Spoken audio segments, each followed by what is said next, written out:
Attention UK pensioners. Major DWP changes and innovations taking effect from 1st September 2026. If you are a pensioner living in the United Kingdom right now, you need to stop whatever you are doing and pay extremely close attention to what I am about to share. The Department for Work and Pensions, alongside His Majesty's Revenue and Customs, has officially announced a series of major changes, brand new rules, and critical deadlines taking effect from the 1st of September 2026. We are talking about strict cut-off dates that could cost you hundreds of pounds, unexpected tax penalties, shifts in benefit eligibility, and fundamental updates to how your state pension, winter fuel support, and travel passes are handled across England, Scotland, Wales, and Northern Ireland. Make no mistake about it. If you ignore these developments this autumn, you could suddenly find yourself facing automatic tax clawbacks of up to £300, losing out on valuable extra income, or discovering that your expected retirement date and free bus pass entitlement have been delayed even further. The rules are changing rapidly, and today I'm going to break down every single detail you need to know so that you do not get caught out by the taxman or the authorities. Before we begin, I would like to remind you that many pensioners could be eligible for a new extra support payment of £200.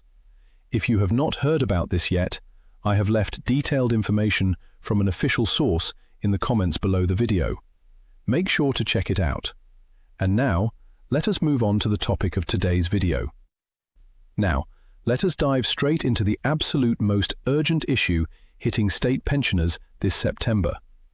If you have been following the news lately, you know that the rules surrounding the winter fuel payment have been subject to intense debate across the country. But what many retirees still do not realize is that the Department for Work and Pensions has officially locked in two critical deadlines in September that could trigger major unexpected tax charges if you fail to take action immediately.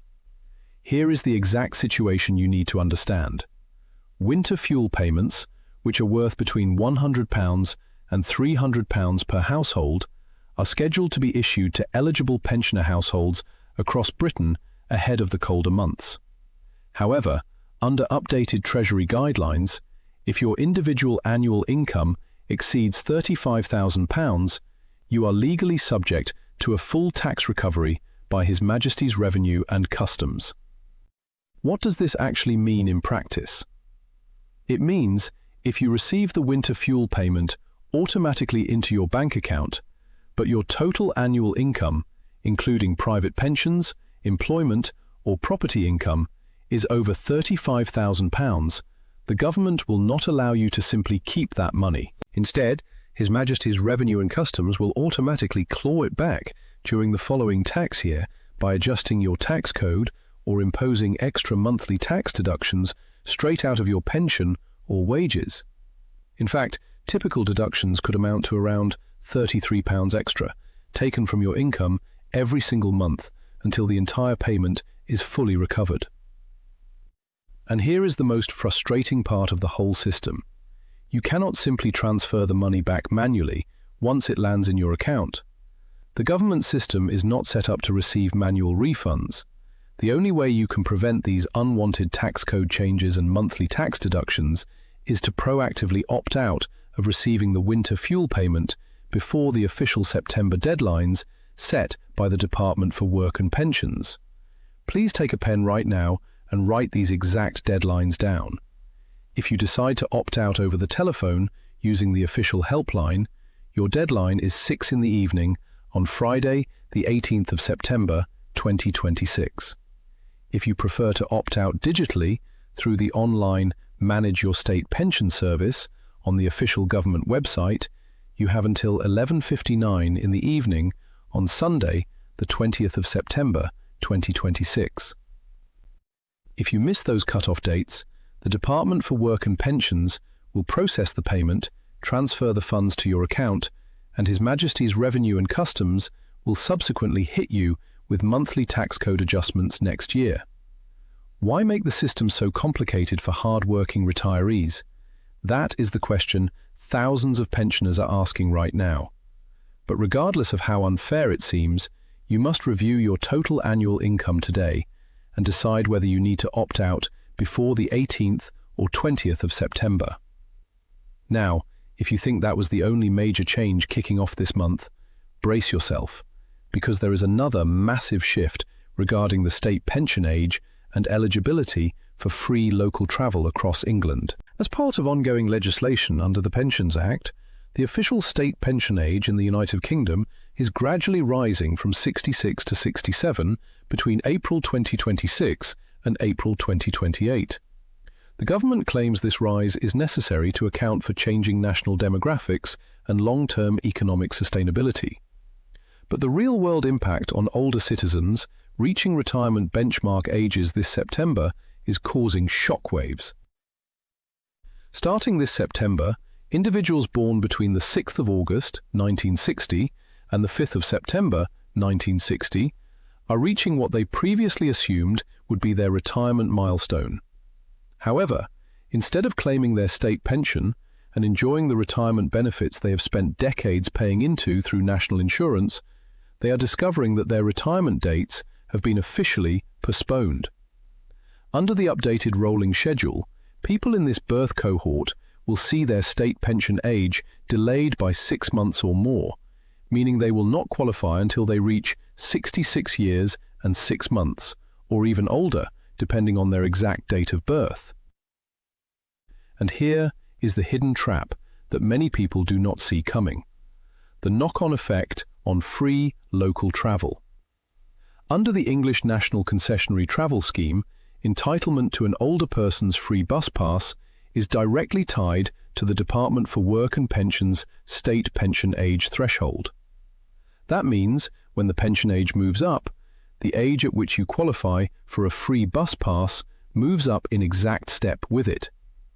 For thousands of older workers and pre-pensioners in England who rely on local bus travel to get to part-time jobs, community groups, or medical appointments, this delay represents an immediate financial blow. While London residents aged 60 and above can still obtain a 60-plus Oyster photo card for free travel across the capital, older residents across the rest of England are left without free local transport until they meet the higher state pension age requirement.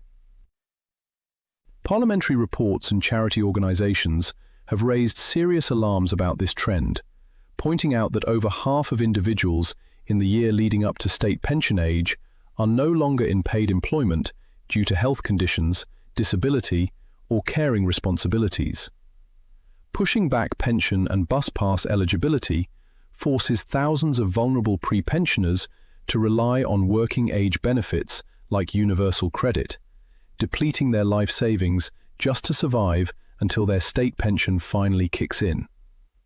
If you were born in 1960 or 1961, I strongly urge you to use the official government pension age checking tool today to verify your exact retirement date and see when your travel pass eligibility officially begins. Now, let us move on to the third major development that the Department for Work and Pensions is pushing forward this autumn: the full-scale rollout of upgraded digital portals and automated compliance checking.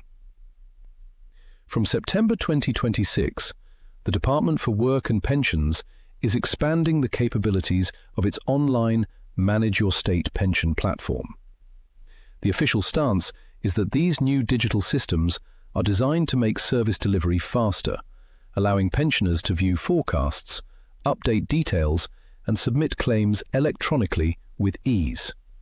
However, behind the scenes, this digital overhaul represents a major tightening of monitoring, cross-data verification, and benefit reviews. Under these upgraded systems, the Department for Work and Pensions is establishing direct digital data sharing links with tax records from His Majesty's Revenue and Customs, as well as banking data verification checks. This means if you are receiving means-tested benefits alongside your state pension, such as pension credit, housing benefit, or council tax support, the automated system will instantly flag any inconsistencies in declared savings, capital thresholds, or additional income streams. This brings us to one of the most critical topics for retirees across England, Scotland, and Wales: pension credit. In 2026, pension credit serves as an essential lifeline, topping up a single pensioner's weekly income to a guaranteed minimum level, while also acting as a gateway to crucial extra support worth thousands of pounds per year. Receiving pension credit can unlock full council tax reductions, warm home electricity discounts, free dental care, and even a free television license for those aged 75 and above. Yet, despite these enormous financial perks, official statistics reveal that up to 800,000 eligible pensioner households across Great Britain are still failing to claim the pension credit they are legally entitled to. Many mistakenly believe that owning their own home, having a small workplace pension, or possessing a modest amount of savings automatically rules them out. That is simply untrue. The Department for Work and Pensions is using its autumn campaign to encourage every eligible retiree to check their entitlements immediately. And here is a crucial detail you must keep in mind. Pension credit claims can be backdated by up to 3 months.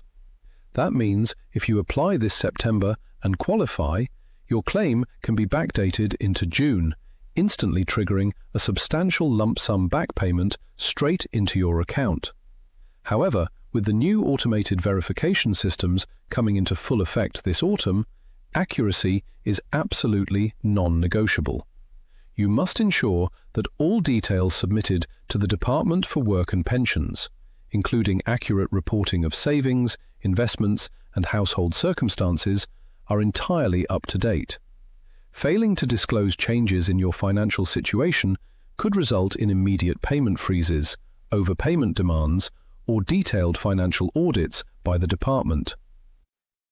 Let us also examine the wider financial reality facing British pensioners as we approach the autumn and winter months of 2026. Back in April 2026, the state pension received a 4.8% uprating under the government's triple lock mechanism. That increase brought the full new state pension up to £241.30 per week, which equates to £12,548 per year. For those on the older basic state pension, the rate rose to £184.90 per week, totaling £9,614.80 annually. While any increase in pension income is welcome, independent research by financial consumer groups paints a sobering picture of life in Britain today. According to the latest Retirement Living Standards benchmark, a single pensioner in the United Kingdom requires an absolute minimum of £13,400 every single year just to cover basic necessities like food, heating, housing maintenance, and essential transport. When you compare that basic requirement of £13,400 to the full new state pension rate of £12,548, you immediately see a glaring financial deficit of nearly £900 per year for anyone who relies solely on the state pension without secondary private pensions or personal savings. That is precisely why checking your national insurance record right now is so vital to your long-term financial survival. To receive the full new state pension, you generally need 35 qualifying years of national insurance contributions or credits on your record.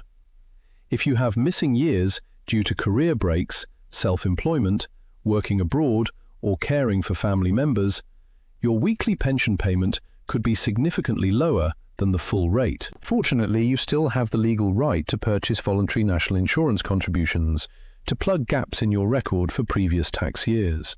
However, strict government deadlines apply, and failing to plug those gaps before the cut-off dates could permanently lock you into a lower weekly income for the rest of your life. Buying back even a single missing year of national insurance contributions can boost your annual pension income by hundreds of pounds every single year of your retirement, making it one of the absolute best financial investments available to UK citizens today. Now, let us pull all of these critical updates together. because the overarching theme from the Department for Work and Pensions this September is undeniable. The government is expecting pensioners to take personal control of their digital accounts, understand complex tax thresholds, and adhere to strict procedural deadlines. Let us run through a clear, four-step action checklist that every British pensioner should execute immediately. First, calculate your total annual income right now.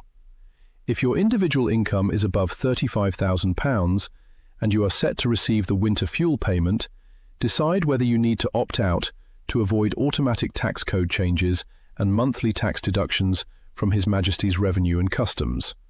Remember the strict deadlines: 6 in the evening on Friday, the 18th of September for phone opt-outs, or 11:59 in the evening on Sunday, the 20th of September for online opt-outs.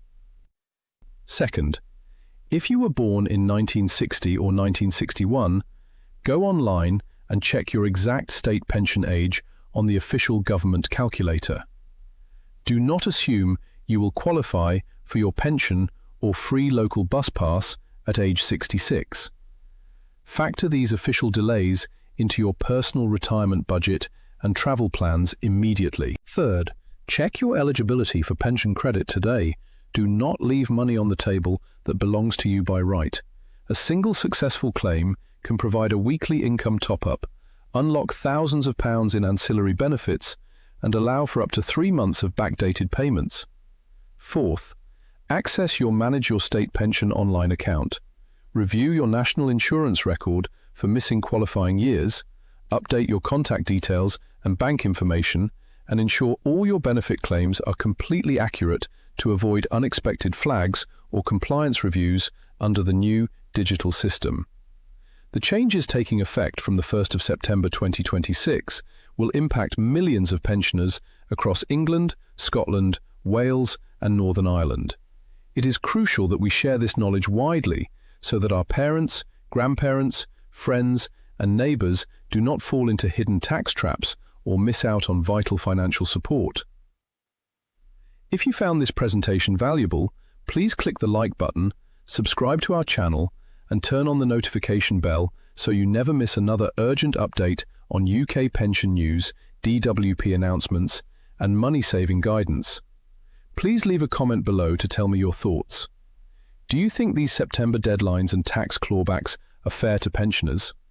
How are you coping with rising living costs this autumn? I read as many comments as I can and look forward to hearing your views. Thank you so much for watching. Stay informed, check your deadlines today, and I will see you in our next video update.